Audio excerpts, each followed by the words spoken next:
Yazid ইবনে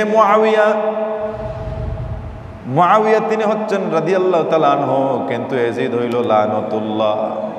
মুআবিয়া রাদিয়াল্লাহু তাআলা আনহু সম্পর্কে সমালোচনা করা যাবে না। মুআবিয়া রাদিয়াল্লাহু তাআলা আনহুকে দোষী সাব্যস্ত করা যাবে না, এতে ঈমান নষ্ট হয়ে যাবে, কারণ তিনি হচ্ছেন সাহাবী। আর সাহাবায়ে কেরামদের ব্যাপারে আমার রাসূল বলেছেন, আসহাবি খান নুজুম, আমার সমস্ত সাহাবায়ে কেরাম হচ্ছেন আকাশের তারকার মতো। সুবহানাল্লাহ। সাহাবায়ে কেরামদের বেলায় আমার আল্লাহ বলেছেন রাদিয়াল্লাহু আনহুম ওয়া রাদু আনহু, সাহাবীরা আল্লাহর প্রতি সন্তুষ্ট, আল্লাহ সাহাবীদের প্রতি সন্তুষ্ট। সুবহানাল্লাহ। সুতরাং সাহাবীদের ব্যাপারে কোনো সমালোচনা চলবে না।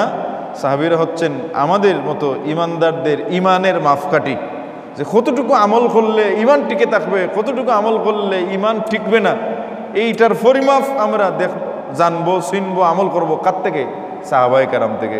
হাজিরিন কেরাম, মুআবিয়া রাদিয়াল্লাহু তাআলা আনহু সম্পর্কে সমালোচনা করা যাবে না, কারণ মুস্তাহিদ ইজতিহাদ করতে সময় ভুলও করতে পারেন, আবার সঠিকও করতে পারেন। মুস্তাহিদ যদি ইজতিহাদ করতে সময় ওনার গবেষণায় যদি ভুল হয়ে যায়, এরপরে গুনাহ হয় না।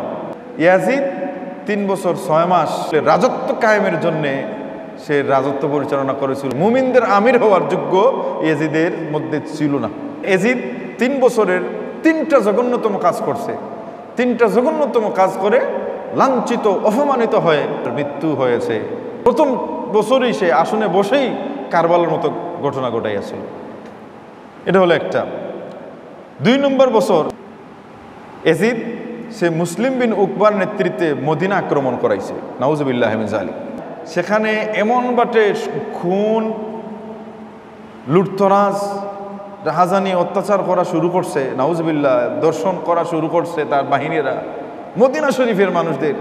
এমনকি মসজিদে নববী 3 দিন পর্যন্ত আজান একামত হইতে দেয় নাই। নাউজুবিল্লাহ মিন যালিক।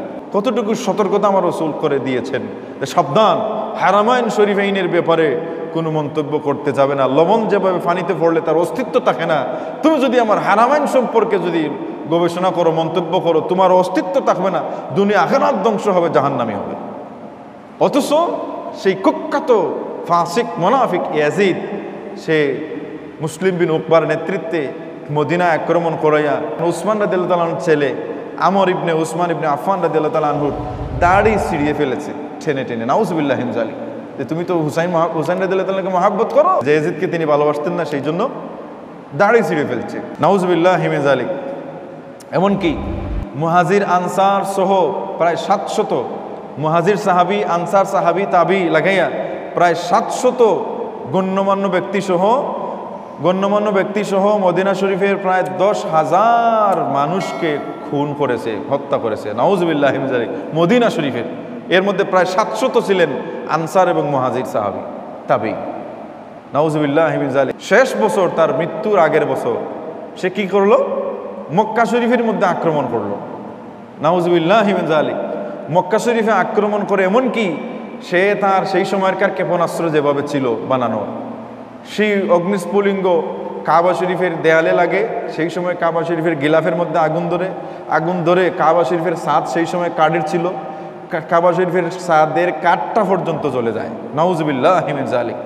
এমনকি সেই সময় হজরে আসওয়াদ পুড়ে 3 টুকরা হয়ে গেছে। এর আগে কিন্তু হজরে আসওয়াদ 1 টুকরা ছিল, একটা পাথর ছিল, কিন্তু এই ইয়াজিদের সময় হজরে আসওয়াদকে 3 টুকরা করে ফেলেছিল। নাউজুবিল্লাহ মিন যালিক।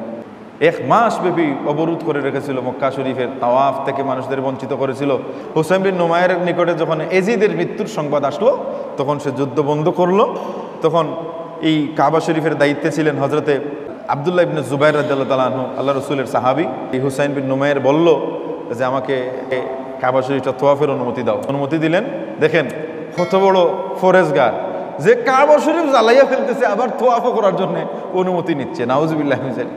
যে হুসাইন রাদিয়াল্লাহু তাআলা আনহুকে কারবালার প্রান্তরে জবাই করতেছে, আবার এই হুসাইন রাদিয়াল্লাহু তাআলা আনহুর পিছনে নামাজও পড়তেছে। কত বড় ফরেজগার! এদেরকেই বলা হয় মুনাফিক।